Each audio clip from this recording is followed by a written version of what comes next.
Morning, everybody. Welcome to the tea session. This week, we're doing New Start. Last week, we did, or the first 2 weeks, first we started off with Reverence, and then we were in Ilau last week with Sylvan Symphony, and we're finishing off with New Start. Sylvan Symphony was a cake, New Start is a loose leaf. You remember Reverence was a loose leaf as well. The first two sessions, we talked a lot about management techniques. We talked about philosophy around cultural terroir. This session, we're going to talk a little bit more about science around the components of raw black. So before we march down that road, let's do a couple administrative things. First off, for those of you who haven't collected your new packages for the remainder of the year, they're ready. And next week, we will start a session of reds, starting off with iridescent, insouciant, following that, and then we'll have autumn colors. We'll follow that set, that 3-week set, with a 3-week set on whites, which will include gossamer silver needle, and then we'll do a 3-week session on greens, which will have a tapestry as part of that 3-week session. So we've got an exciting set over the next 9 weeks. As I said, everything's ready. If you need it sent, you need to email me today, because I need to get it in the post office no later than Monday. So that's the administrative stuff that we need to clear up. Then also for the membership group, I remind you, July 7th in the afternoon, 4 to 7, we'll have an event. And then for everybody, I also remind you, we will have an event, though you have not seen an invitation, but go ahead and mark your calendars if you're interested in coming, July 21st, because that is a Sunday afternoon. We'll have a round poche here, and there'll be a discussion about Buddhism, opportunity to ask questions about Buddhism, what it's like to be a Buddhist. It'll be very interesting. Okay, that's the main stuff to get started. So let's go ahead and march to the raw black. And as usual with me, let's be disorganized about it and start talking about white tea. Because if we start talking about white tea, you'll all wonder, he's lost his mind yet again, but you'll be used to this. So why are we talking about white tea? Because there's lots of information. And by the way, there's going to be a lot of science today. There's lots of information coming into the scientific realm about the benefits, the additional benefits of white tea and why those are occurring.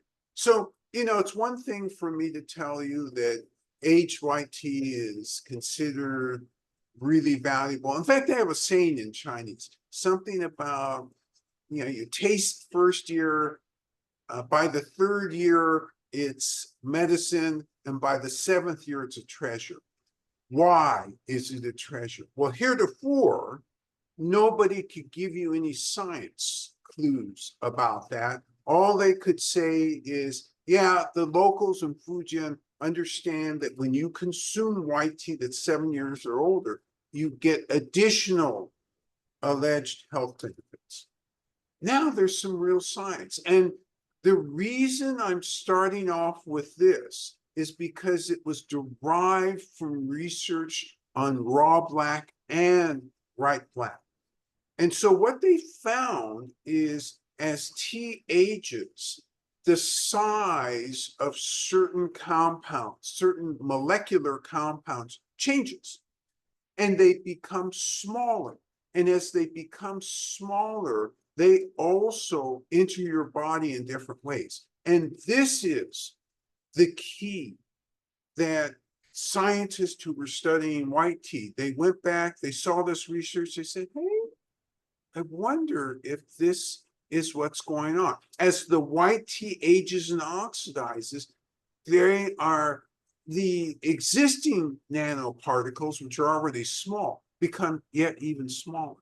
And then they enter different pathways of the body and produce beneficial results. So this is why we started off with white tea, but it's all research coming back to raw and ripe black. Remembering that raw is what I call the 70% tea or the unfinished processing. There are a bunch of ways to talk about it, but really what it is the first 6 or 7 steps. So pick, wither, apply heat, roll, and sun dry. And then you've got this 70% tea. You have a choice here. You can either save the leaves themselves uncompressed, or you can compress them into cakes, or you can sell them off to the factories who are going to produce the fully ripened, semi-composted tea.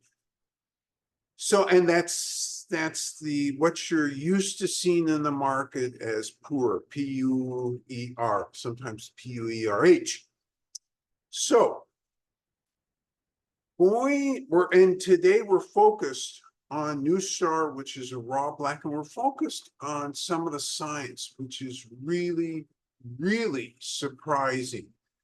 It's so surprising that in theory, at some point, we may change the brewing instructions, but don't do that yet, because this is all research which is flooding onto the market.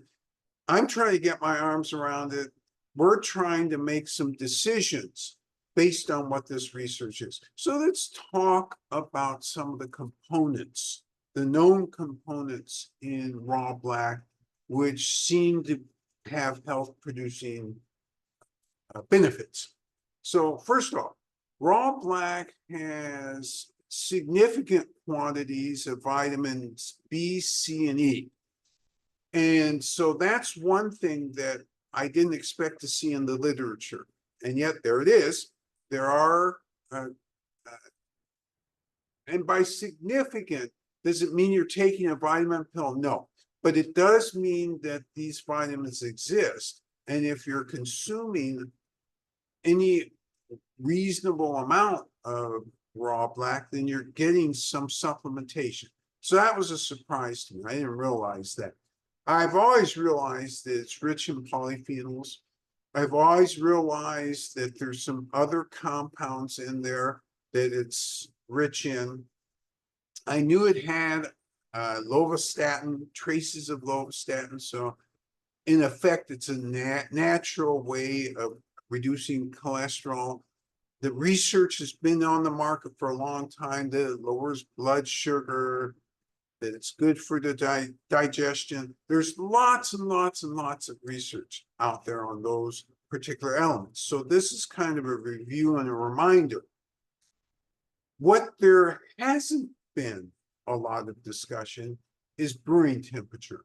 In fact, I nearly fell out of my chair this week when I was reading. In fact, I thought it was a bad translation when I first read it, because they were talking about, well, maybe you should really be brewing somewhere between 125 and 140 degrees. And I'm thinking to myself, no, somebody's confused. Yeah, it's just like when NASA sent up Hubble, and you couldn't get the British system, the metric system, and the US system all synced up, and somebody's confused, because that cannot be what is being recommended. The closer I looked, the more I saw that there are other sources that seem to confirm this. And so why might this be? There are certain compounds within raw black and actually fully fermented black that as you go to a higher temperature brewing, they break down and don't give the same alleged benefit that the compounds that are retained at a lower temperature give you. Now, we've seen this with lots of things, right? We've seen this with cooking oils. You know, you get cooking oil to the burning point, all of a sudden it's not good for you. But pre-burning point, hey, oh, good, real good.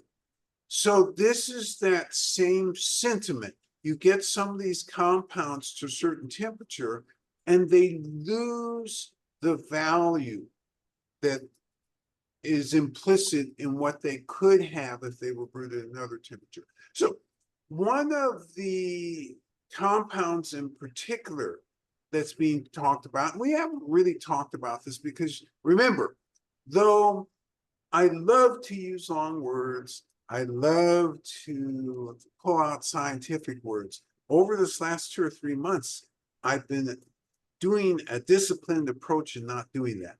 Well, today, no discipline. Strychnines. Oops, I even pronounced it wrong. Let me try that again. Strychnines. Strictins. Let me spell that a little bit more slowly. Strictins. So, what are these things? Strychnines. Sounds like strychnine to me. You know, when I first looked at it, I did a double take because it was talking about the value of strychnines, I thought. And then I looked real carefully. No, that's not what's being said here. So it's a type of a tannin. And this type of a tannin has highly antiviral, antibacterial, antifungal properties.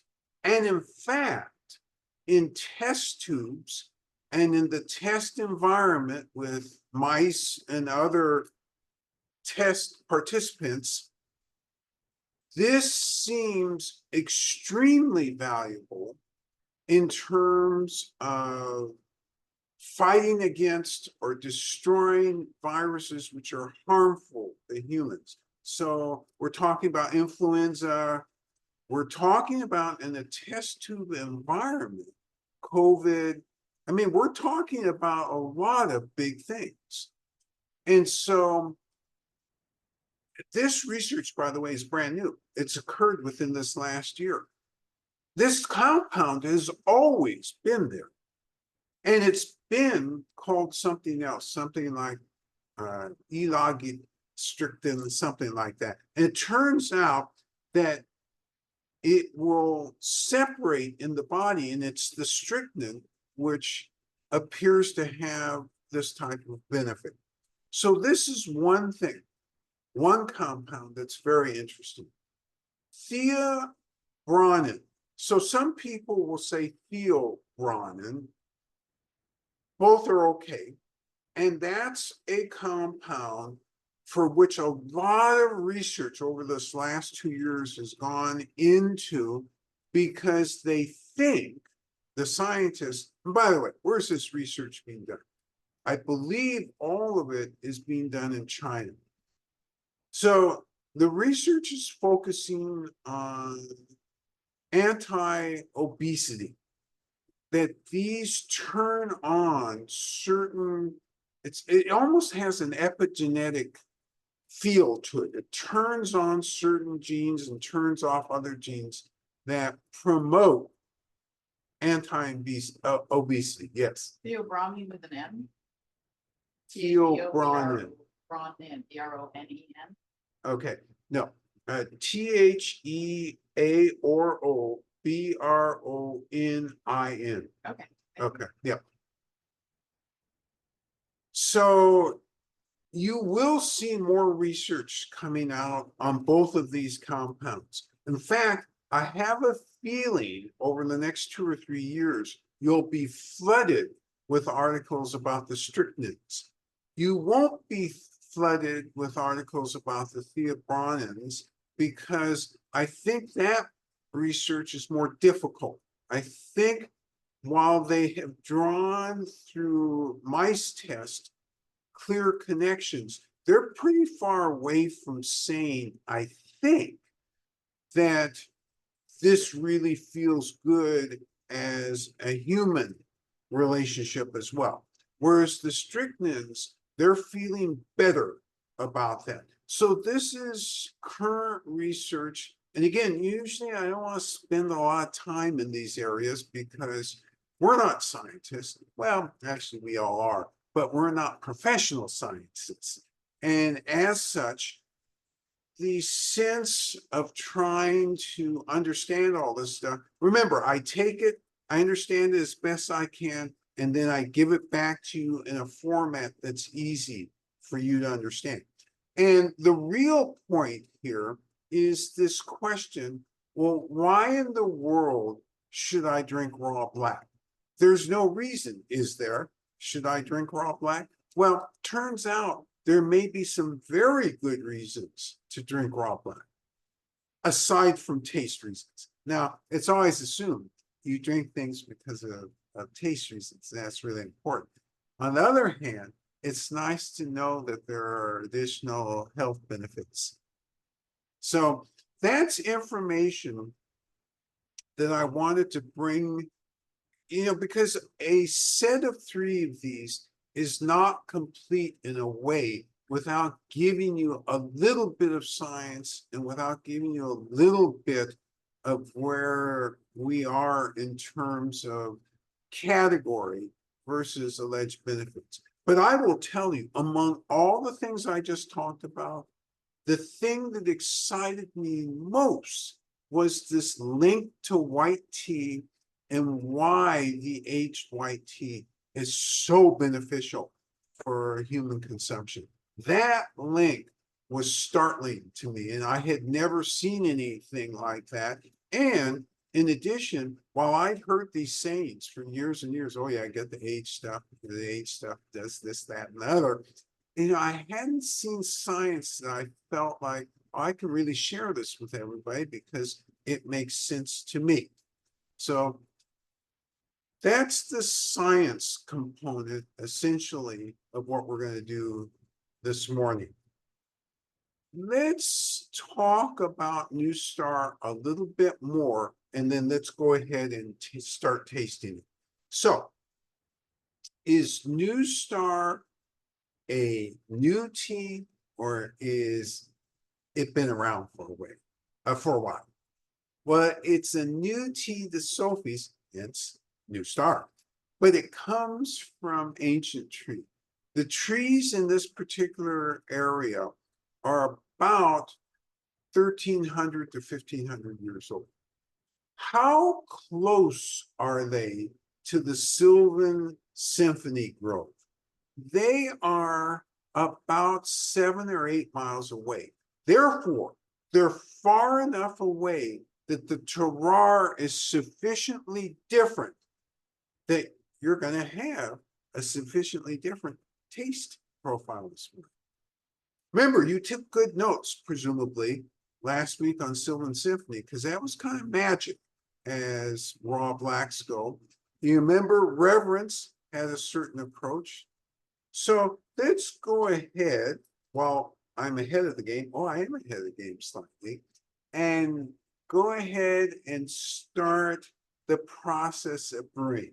Watch the tea master brew, watch her rhythm, and then see if you can come close to emulating that. So it's my great pleasure to have Biju, the tea master, come forward. Okay. Good morning, everyone. 早上好。Yeah, we do 生普 rub like tea. So we call You start. it. Yeah, so this is 6 grams, which you already have in the package. It is 170 degree and 4 minutes. So those are the rules.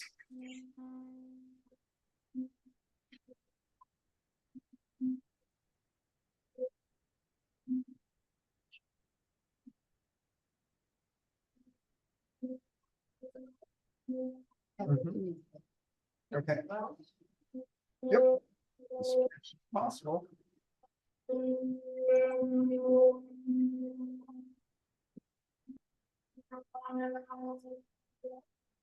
Okay, this is the rub like tea, huh? This is the, yeah, we same tea. Why? For the both. So, So one of the things, by the way, in drinking pu'er tea that was also mentioned by scientists is that in addition to having this relatively narrow range of temperature, they also talked about specifically not specifically cleaning your tools every time and not brewing after it's sat for a long time because the compounds within the tea oxidize, they change, and they're not as beneficial as when you drink them fresh. So specifically, let me give you an example. If you have a cup of New Star and you let the leaves sit there for 4 hours, what the scientists are recommending, don't do that. Drink it within an hour. Drink the second cup within an hour. Otherwise, the oxidation occurs, the compounds change, they change that fast, and the alleged benefit reduces. They're not changing anything that is harmful to us, do they, if it sits, or is that discussed in the article? The article actually suggests that if you let it sit overnight, the next morning doing it is harmful. And will you die from it? No, you won't die from it. That's not what they were suggesting, but they were suggesting that it's not beneficial. And given the way they're making the statements, it is my belief you shouldn't do that. All right, Tea Master is drawing 175-degree water. You can draw any temperature of water between 175 and 212, and use that to make sure that the cups are absolutely spick and span, so to speak.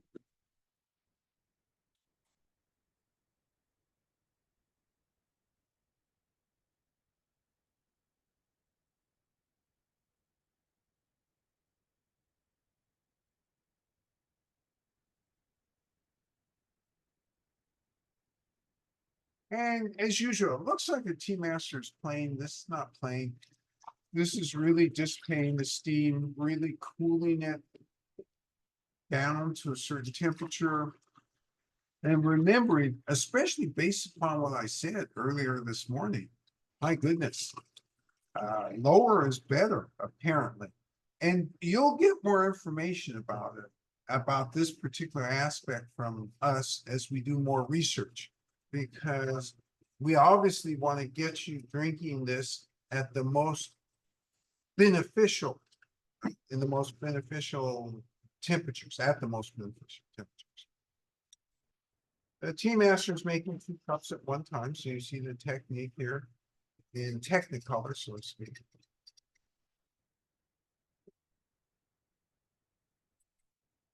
Leaves in, shake the leaves, make sure the heat is distributed. Start to get some feeling for what we're doing here. Pour the water back in the kettle because the kettle has a nice spout that you can control the pour.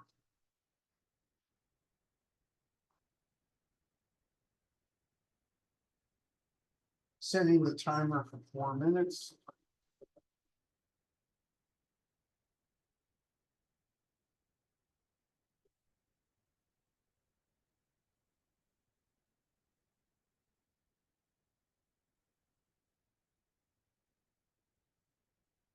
Doing it with the second cup, you notice there's a rhythm to this.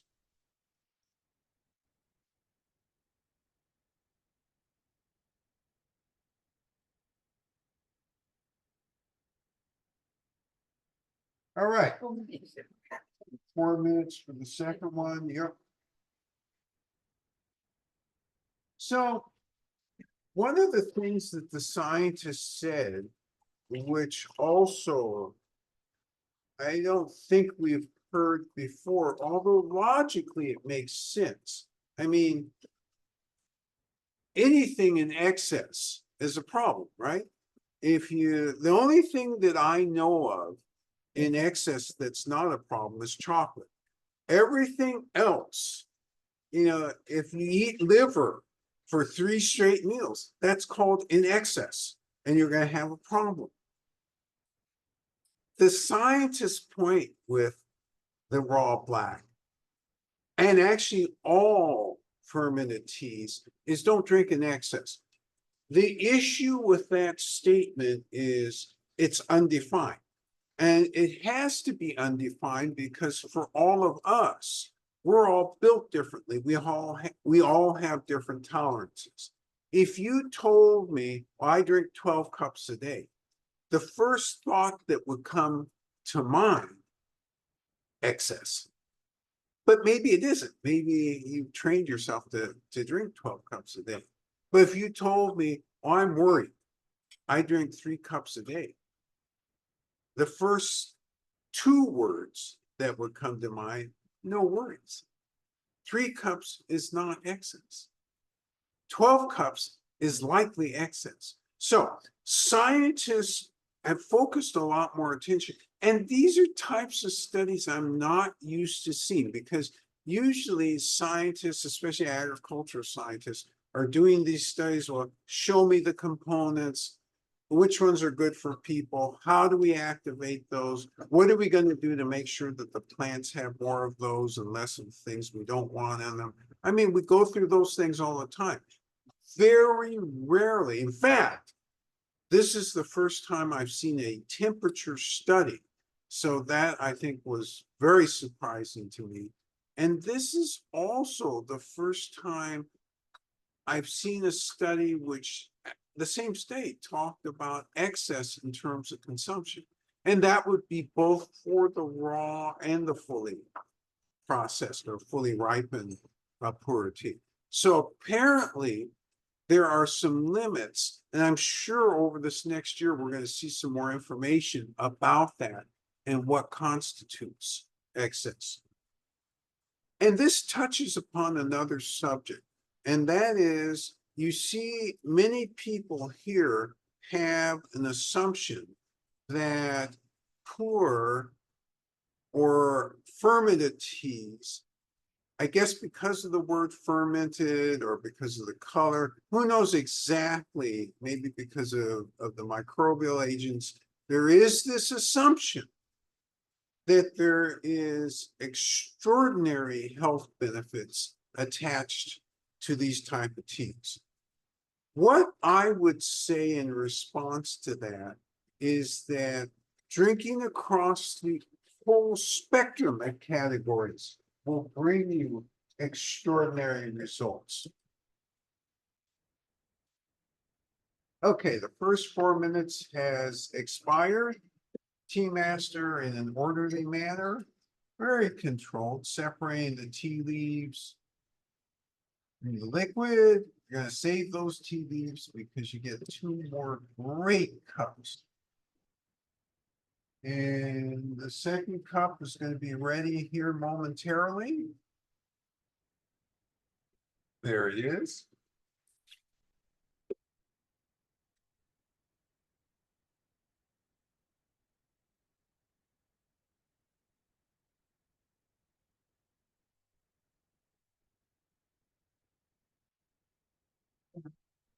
Okay, so let's take a look at it. Oh, I can smell this thing already. Let's take a look at this thing.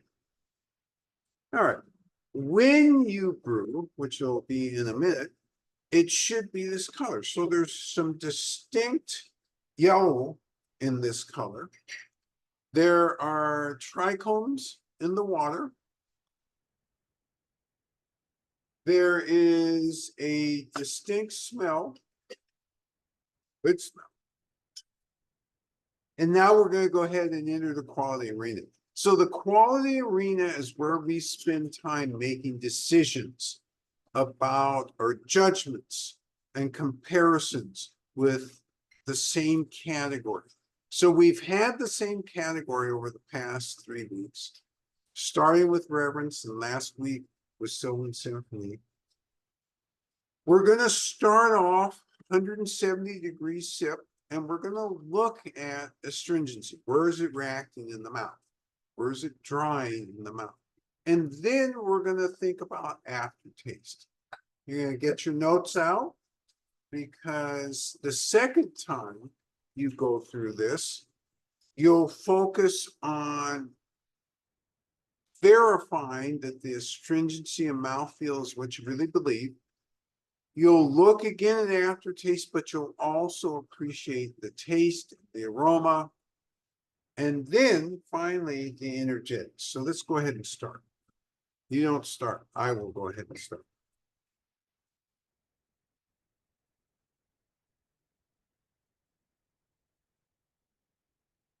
And you notice I'm not in a hurry. I'm getting this, I'm rolling it around in my mouth, trying to really think about this in relationship. Well, last week, what was it like? Okay. What was it like with reverence? Okay. And yesterday, we actually got one of the specialties out of the raw blacks out of the vault. We had a guest in here. And so I'm thinking about it in comparison to that. So there's always a line of comparison. Why is this important? Because at the end of the day, you have to be able to walk into any shop and say, I want a raw black. They give you a raw black, and then you make a judgment. This doesn't taste like a raw black, or, oh, this tastes very much like a raw black. Okay, so I've got some impressions, stringency. And by the way, this is the language that people who are tea owners would talk to you. People in the tea industry would use this type of language. Okay, I got a sense of some aftertaste on this. I'm gonna go again here. I'm gonna verify everything. And then I'm going to also include thoughts about taste and thoughts about aroma.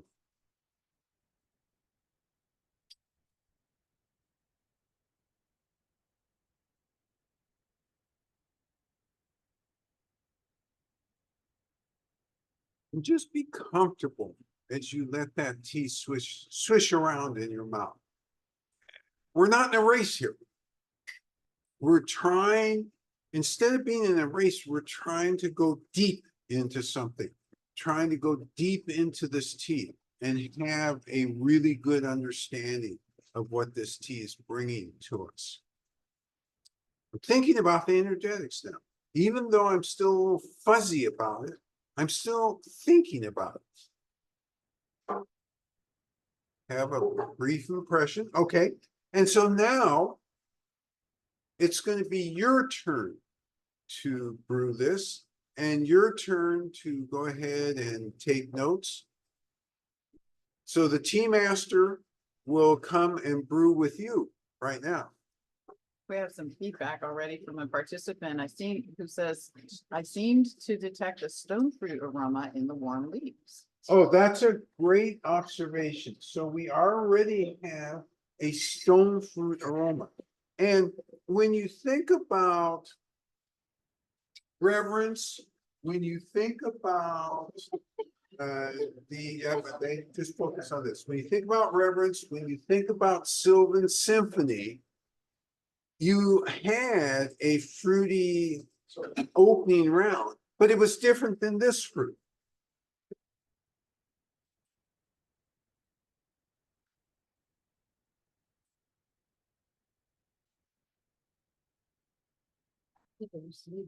Yeah, and you notice that this tea master, everything is just very smooth and relaxed. Just everything, you know, it's the step by step. Very orderly. Not getting the timer in an orderly way, taking care of here.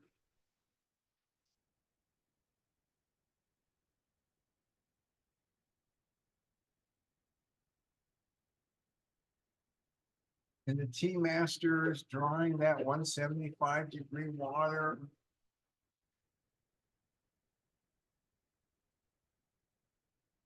So it's all about being present. Realizing where you are in the process.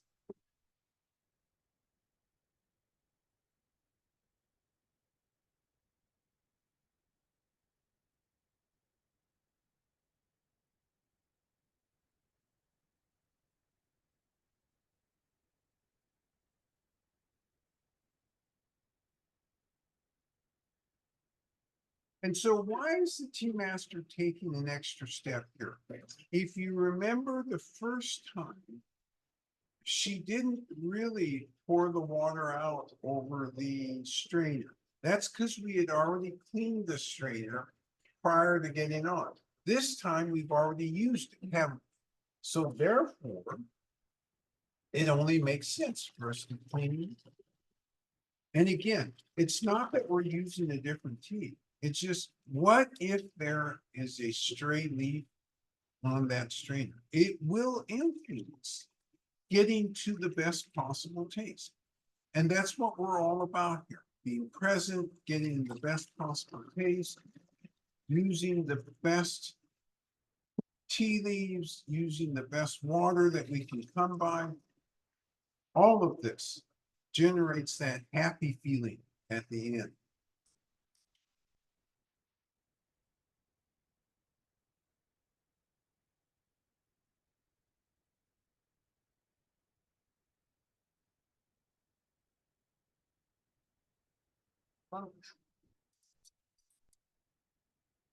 Shaking up the leaves to make sure that the heat is distributed, putting the water back in the kettle so that we can control where the tea is going to be poured. Why do we want to control where the tea is going to be poured? Do we want to pour it straight on the leaves, or like the tea master is demonstrating now? Do we want to pour it off the side of the cup?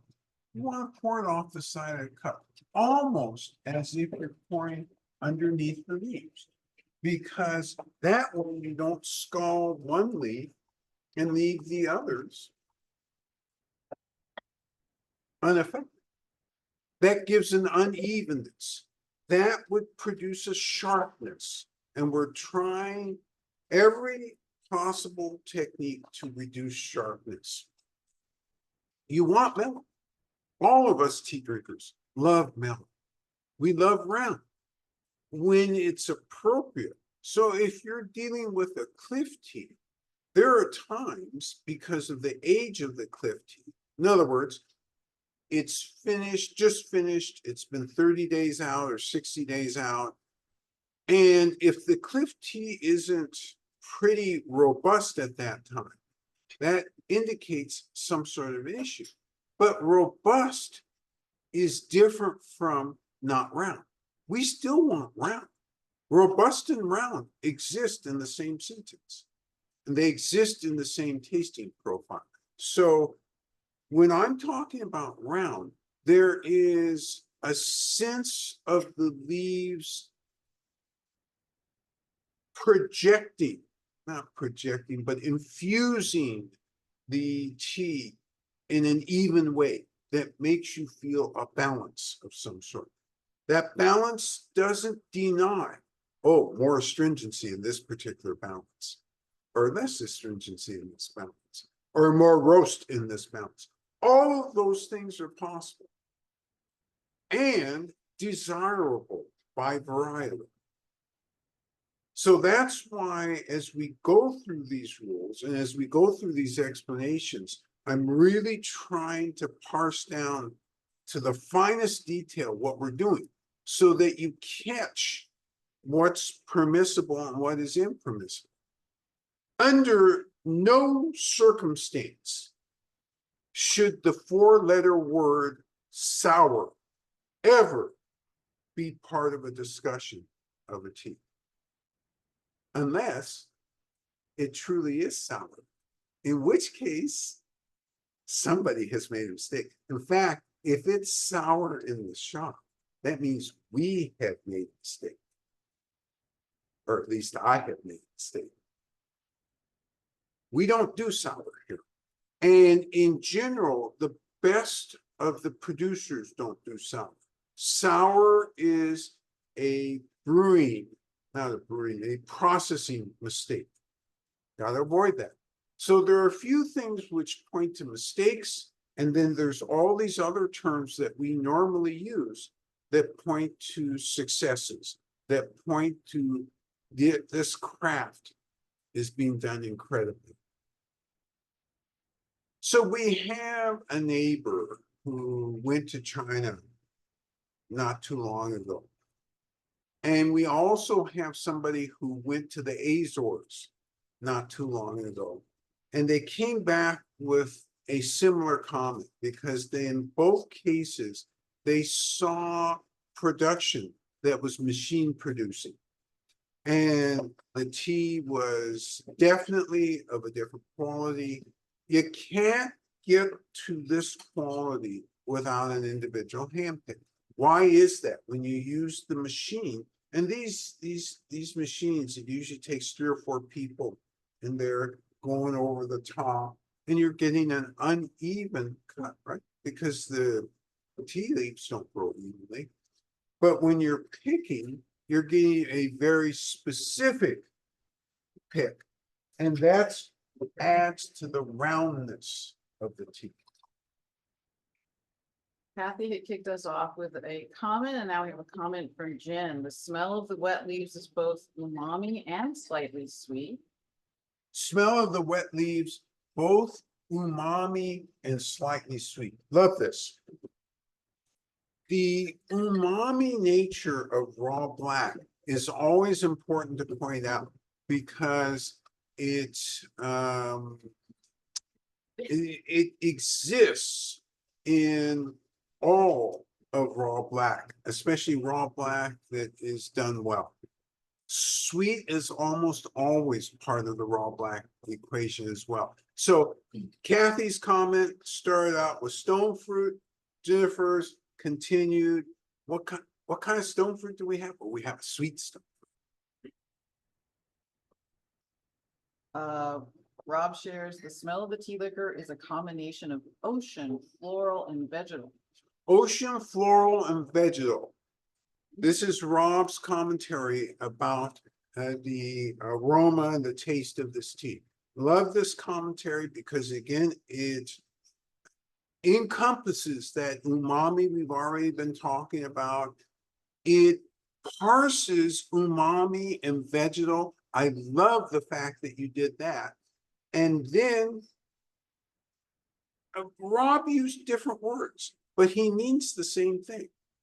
And that's not because I'm a psychologist. That's because humans, when they say floral, when they say sweet, when they say fruity, they're roughly speaking about the same sensation, just using, from a taste perspective, synonymous words. Yes. Jim shares more mildly floral and less juicy than the prior raw blacks we've tasted. Love this comment. More mildly floral and less juicy.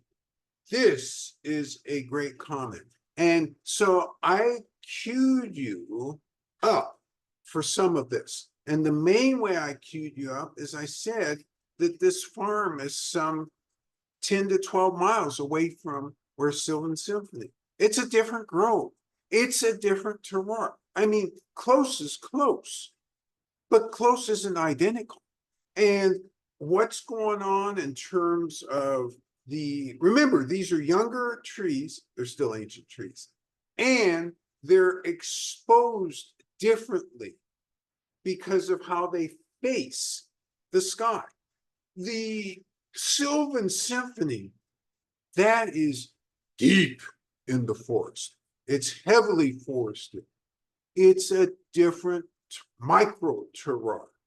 And your comment, Jim, is a reflection that, hey, oh yeah, I'm in the same relative reason, but this micro terroir is distinctly different. And you're right, not juicy like Sylvan Symphony. Yes. Kathy shares the astringency is more prominent than the previous two. Love this comment as well. The astringency is more prominent than the previous two, meaning the Sylvan Symphony and the Reverence. There is no question. The astringent, and again, when you think, and it's confusing because I said it's ancient tree, but it's 1300 to 1500 years old. I will tell you, it seems like initially, oh, well, you know, ancient is ancient, right? I mean, why are we parsing 500 or 600 years? We're parsing 500 or 600 years because of the canopy in this particular area. The canopy in Sylvan Symphony is completely full. It's sketchy where the new starts. Sketchy not meaning bad. Let me not use that word. It is not as full as where Sylvan Symphony is, yes. Rob says, I feel the astringency in the center of my tongue and it continues in the aftertaste. Kathy concurs. Love this comment. Astringency in the center of the tongue. But the most important part of this comment and the unsaid part was, hey, this is not like last week or the week before, where yes, I had the astringency, but it seemed to fade away in comparison to this, which just is sitting there and it's not going anywhere. Great catch. All right. We've had two very different regions and three completely different areas this last 3 weeks. We had Chiang Mai, which was considerably further south than Ilau. That was the first one, reverence. We had Sylvan Symphony, which was magic because that was ancient out there in the early 2000-year-olds. And in a fully forested region of the village where nothing else had been cut down. And so you really had streams, you had ferns, you had everything growing in abundance, but not weed-like, but in abundance. Versus Ilau, which was Ilau, versus Chiang Mai, those trees were 800 to 1100 years old. But they were surrounded by lots of fruit trees. And then you have this new star. Oh, it's old, 13 to 1500 years old. But it's not surrounded by fruit trees. There is vegetation around. Yep, it's there. But the watershed isn't as prominent as Sylvan Symphony. And the actual soil looks different than the soil around Sylvan Symphony. So the conclusion is location matters. And close is good, but not good enough. You are going to get differences in terms of end result. And so you were all able to taste down into that, which I congratulate you on, because this isn't easy. If you did not have these as comparison, then, and there's so little raw black on the market, you wouldn't have goalposts. You now have goalposts. You have sideline markers, and you can play within those sideline markers. Yes. Another comment, Gail shares, initial flavors expand to fill my mouth like a deep breath. Then that relaxes into a gentle exhalation. And then it relaxes into the astringency. So it's like the expansion and then relaxation into the astringency. You know, this is a really interesting and good comment because, and I love this approach because, and I would have used different words, but your words are perfect, yeah. It's this sense of, it bends your consciousness to attention. So you're talking about that expansion. I felt that expansion. I called it something different. Bending my mouth to its will. And then it releases these flavors and leaves this trail. It's almost like a contrail. It's there and it's obviously there. Your comment has said the same thing in an elegant way. I appreciate that. All right. If there are no other comments, we're going to end, it looks like, a little early today. Course. Usually once I go on the science route, you guys are in for extra long. But I did control myself to some degree. So, Interesting energetics, final comments. Kathy shared interesting energetics, calming. I like this. So Kathy talks about the calming nature of this. And that almost is a pointing to the fact that it's ancient tree. Almost all ancient tree has some sense of calmingness to it. And I love this because it puts an exclamation point on Gail's comment, which is about movement. And then Kathy says at the end, exclamation point, grounding, calmness. Yep. Love it. Comment by our special guest in the shop, Cindy shares that there's a perfume in this tea. When you stick your nose into this cup, cloud of perfume that comes out. Great commentary. A perfume which is deeper and which is more distinct than the others. And I like this because, again, it's that mind bending or the domination in the early part, going to grounding. But when you smell the cup, it still has that full vigor. Great commentary. Rob shares for him, it's almost like a sensation when he catches the perfume. When he said floral before, that also he'd observed that. Oh, It's almost like he feels it. Okay, so this floral, this aroma, Rob has put a real interesting spin on this by calling it a sensation. He's concretized this. I like that because it's that strong. Peter asked, have you tried brewing this or any other raw black at a lower temperature yet after having read the study about temperature and what you showed this morning? Oh, great question. So Peter's question is about, are we typically lazy and just pick a temperature and stay with that and don't experiment? Or do we experiment all the time? And even before this article came out, were we in experimentation phase? So the answer would be that. We experiment over the years and actually have cataloged already some different temperatures. This is why this won't be hard for us to adjust if we need to make this adjustment.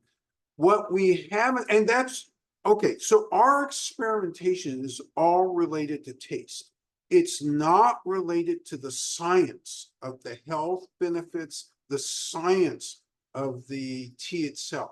So in fairness to this question, have we done this type of science before? The answer is no. But have we done this type of temperature experimentation? Oh, lots of times, because we're always looking to do different effects. And when every time we go to China, we are blessed with meeting new people who are experts in brewing and sharing with them and seeing what they do. This time was no exception. We found this guy in Hefei who did this incredible set of differentiations in terms of temperature. Even yesterday we had a special guest here and it was his birthday.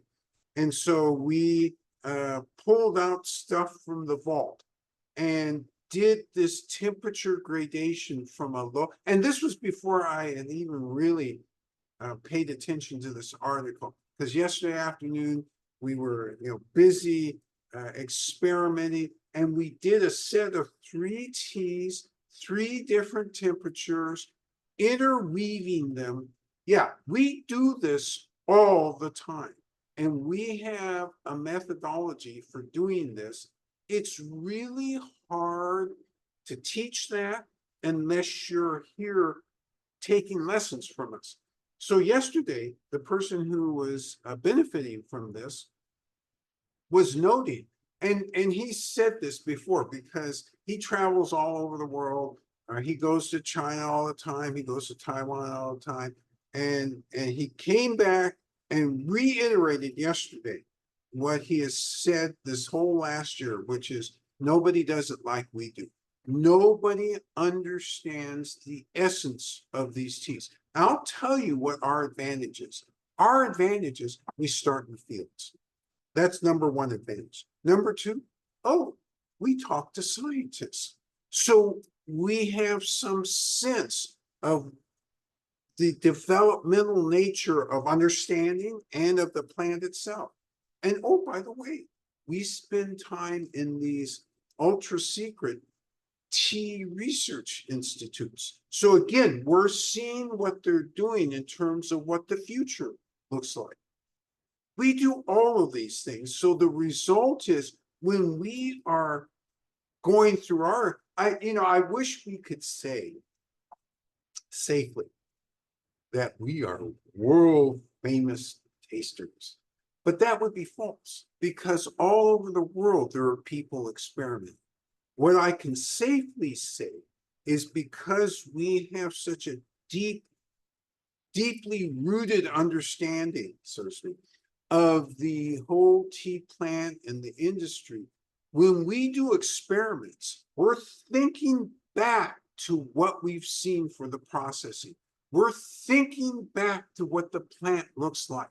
And when we had this guy in here yesterday, we were talking about that very thing because we had some ancient tree we were doing with him. And he said, tell me what this looks like. And that wasn't a foreign question to us. It's like, oh, I can tell you exactly. In fact, let me pull up a picture because we've been there. We did this particular tree. So great question, Peter. And again, I love the fact that the science is catching up to what we've already been experimenting. Well, and not only us, other people in China who are deeply rooted in the tea industry also experiment with issues like this. The West doesn't hardly experiment with issues like this.